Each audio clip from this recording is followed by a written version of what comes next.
আবারও চলে আসলাম একটা নতুন ব্লগ নিয়ে। তো হ্যালো এভরিওয়ান, আসসালামু আলাইকুম। কেমন আছেন সবাই? আশা করি সবাই ভালো আছেন। তো আপনাদের মাঝে আরও একটি নতুন ব্লগ নিয়ে হাজির হলাম।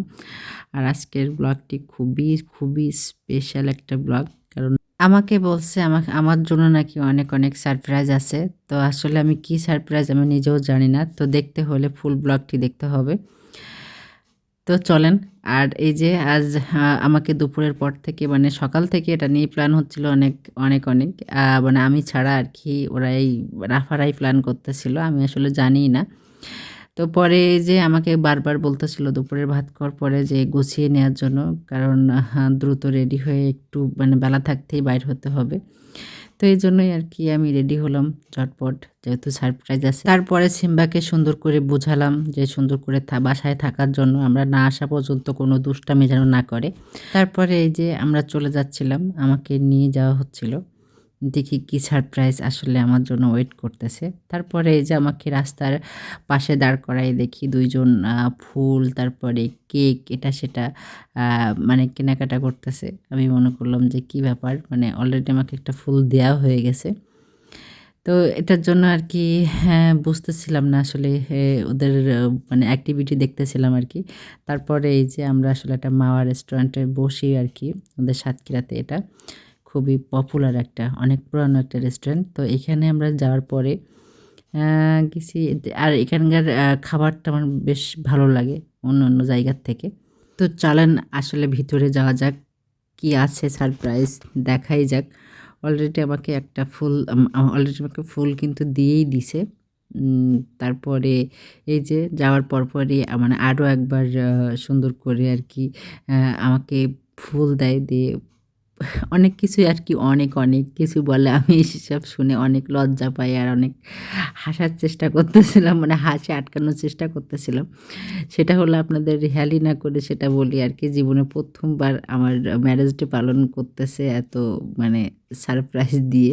আমি আসলে কখনোই ভাবতে পারি নাই। কারণ জীবনে কখনোই আমার ম্যারেজ ডেতে কখনো মনে থাকতো না বা কখনো পালন হয় নাই। এই জীবনের ১ম অ্যানিভার্সারিতে যে এত আয়োজন করতেছে। মানে দেখেও অনেক অবাক হলাম আরকি।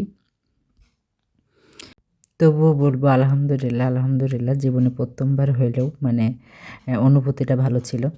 আর এই যে রাফার পছন্দ মতো রাফাকেও একটা মানে ইয়াররিং গিফট করছিল। কিন্তু ওরটা নিছে, ও একটু পিন টাইপের নিছে। কারণ ও খানা দিয়ে কোনো কিছু রাখতে পারে না। এইজন্য মানে পিন টাইপের ওই যে নাকের ফুল টাইপের এরকম আ কিছু নিছে আরকি। আর ওকেও মানে কি বলতেছিল তো সেটা শুনে ও মানে হাসতে পুরা শেষ।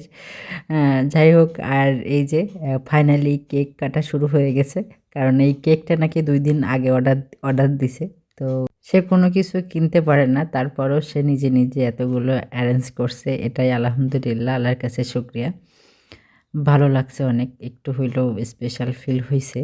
মানে আমি আসলে আমার উচিত ছিল যে আমিও কিছু মানে দেয়ার। কিন্তু আমি আসলে কিছুই দিতে পারি নাই। সবকিছু মানে ওরকম আরকি ছিল না, প্রিপারেশন ছিলই না যে কোনো কিছু দেয়ার হুট করেই হয়ে গেছে। তো সেজন্য আমি আসলে কোনো কিছুই দিতে পারি নাই।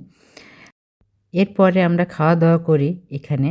উম সেরকম কোনো কিছুই আসলে খাইতে ইচ্ছা করতেছিল না সেই সময়। যেহেতু রাতের ডিনারই করছি। কিন্তু খুবই হালকা, যেহেতু আমরা স্যুপ নিছি আর নিছি, অন্থন নিছি আর চিকেন ফ্রাই নেওয়া হয়েছিল।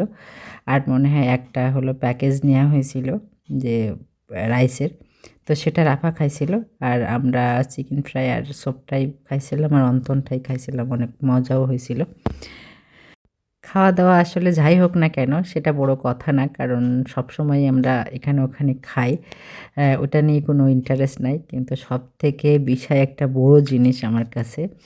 গিফট আসলে আমরা সবসময় কম বেশি দেয়, সেটাও দেয়। কিন্তু একটা জিনিস কখনো এই পর্যন্ত দেই নাই, সেটা হলো ফুল। কখনো একটা ফুল কিনে, যে একটা গোলাপ বলো বা অন্য কিছু একটা বলো যে কিনে আমার কাছে দেয়া, এটা কখনোই সে করে নাই। এই জীবনে ১ম মানে এত বছর পরে সে একটা ফুল গিফট করছে। মানে আসলে জিনিসটা কিন্তু খুবই ছোট হইলেও বা খুবই সামান্য হইলেও আমার কাছে এই জিনিসটা অনেক বড় হইছে। যে সে হলো এই জীবনে ১ম সে ফুল গিফট করছে আমারে। মানে ফুলের একটা মানে গিফট করছে। এটা আমার খুব, খুব ভাল লাগছে। আর আমার ব্লগটি এই পর্যন্তই। ভালো থাকবেন সবাই। আর আমাদের জন্য দোয়া করবেন।